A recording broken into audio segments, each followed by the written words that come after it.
We've all seen the 5 a.m. aesthetic videos. Perfect lighting, crisp sheets, and zero intrusive thoughts. It's beautiful, it's inspiring, and it's a total lie. Most ultimate routines are just Pinterest-flavored procrastination. Today, we're architecting a high-performance protocol that actually survives reality. Stop playing house with your habits. Let's play for keeps. The first draft. Biological ignition. First up, let's talk about the 5 a.m. myth. If waking up at 5 a.m. makes you feel like a Victorian orphan with a head cold, don't do it. The goal isn't to suffer, it's to win. But whenever you do peel yourself off the mattress, your first move isn't the espresso machine, it's water. Your brain is 75% water, and after 8 hours of sleep, you're basically a sentient raisin. Hydrate first, then get outside. You need photons in your eyeballs to tell your cortisol, hey, it's showtime, and your melatonin, go back to sleep, Dave.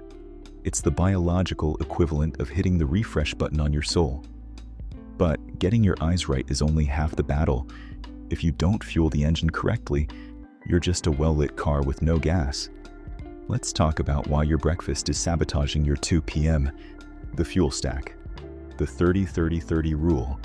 Most people start their day with a bagel, aka a giant circle of, I'll be tired in an hour. Instead, we're pivoting to the 30-30-30 rule. 30 grams of protein within 30 minutes of waking. Why? Because protein stabilizes your blood sugar and keeps you from turning into a hangry gremlin by noon. It's the difference between a controlled burn and a dumpster fire. While you're eating, give yourself 5 minutes of silence. Call it meditation. Call it staring into the void. Just don't call it checking your email.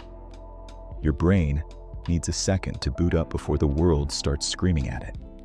Now that the engine is purring, it's time to talk about the one drug we all love, and why you're probably doing it wrong.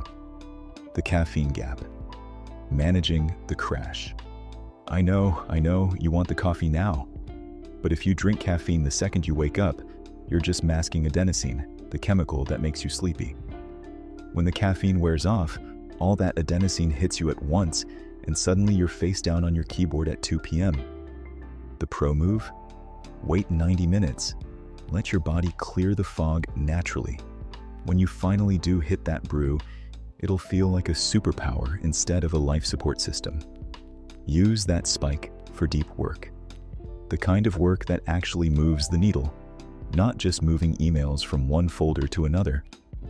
Deep work is great, but your brain is a muscle, and if you don't cross-train, you're going to hit a plateau. Let's talk about the midday mental pivot. The intellectual pivot. Reading and sunlight. 2.0. By midday, your decision fatigue is starting to kick in. You're becoming less of a CEO and more of a grumpy toddler. This is where you step outside again. Yes, more sunlight. It's free, it's effective, and it reminds you that the outside still exists. Pair this with a low-carb lunch. High protein, high greens. You want to feel sharp, not like you need a 3-hour nap in a dark room. This is also the perfect time to stimulate the mind with something that isn't a screen. Read 10 pages of a real book. Not a thread, not a caption. A book. It's like a gym for your attention span. You've conquered the work, but if your social life is a wasteland of ghosting and maybe next week's, your productivity doesn't mean a thing. Here's how to bridge the gap. The social architecture. Networking without the cringe. After you've crushed your to-do list, it's time to remember you're a human being, not a robot. Most people treat their relationships like a software update. They keep hitting, remind me later, until the system crashes. Don't do that. Reach out to someone. And no, sending a meme doesn't count as a deep emotional connection. Call a friend. See a human face. Or at the very least, text someone something more meaningful than LOL. Connection is the ultimate stress buffer. It's the mental draft of your legacy. Because nobody at your funeral is going to give a speech about your optimized Gmail folders. But once the social battery is charged, you need a place to put all that main character energy before the sun goes down. Let's talk about the creative release, the creative sandbox, making for the sake of making. Next, we're carving out time for a creative activity. And before you say, "I'm not an artist," let me stop you. Unless you're a literal rock, you have a creative impulse. Paint, play an instrument, or write something that isn't a work report. This isn't about being good at it. It's about letting your brain wander off the leash for a bit. When you create without the pressure of a deadline or monetization, you're actually rewiring your brain to solve problems more effectively tomorrow.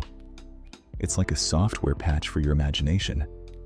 Your brain is buzzing, your heart is full, but if you don't stick the landing on your evening, tomorrow is going to feel like a sequel nobody asked for.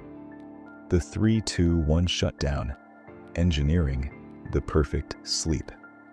Welcome to the shutdown sequence.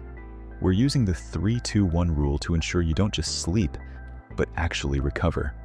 3 hours before bed. Stop eating.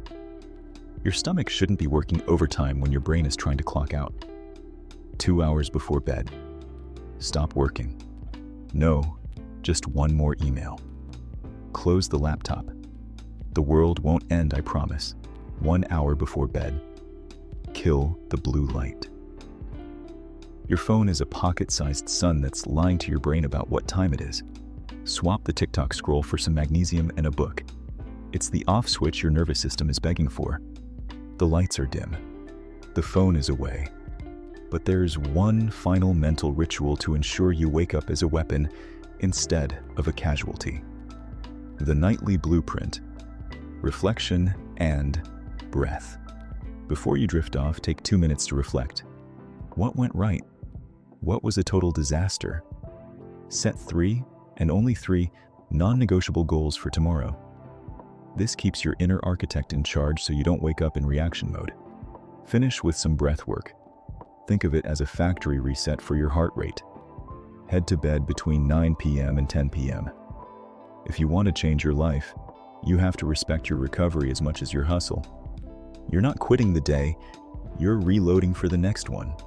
Look, you can spend your life watching people optimize theirs, or you can pick one of these protocols and see what happens when you actually apply it. The goal isn't to be perfect, it's to build a mind that's sharp enough to handle whatever the day throws at you. If this clicked for you, then honestly, the best thing you can do is close this tab and go set your 90-minute caffeine timer or prep that high-protein breakfast. Drop a comment if you've got a better way to hack the morning fog, or just let me know which part of your current routine is officially getting the axe. Otherwise, go build something better. I'll see you in the next one.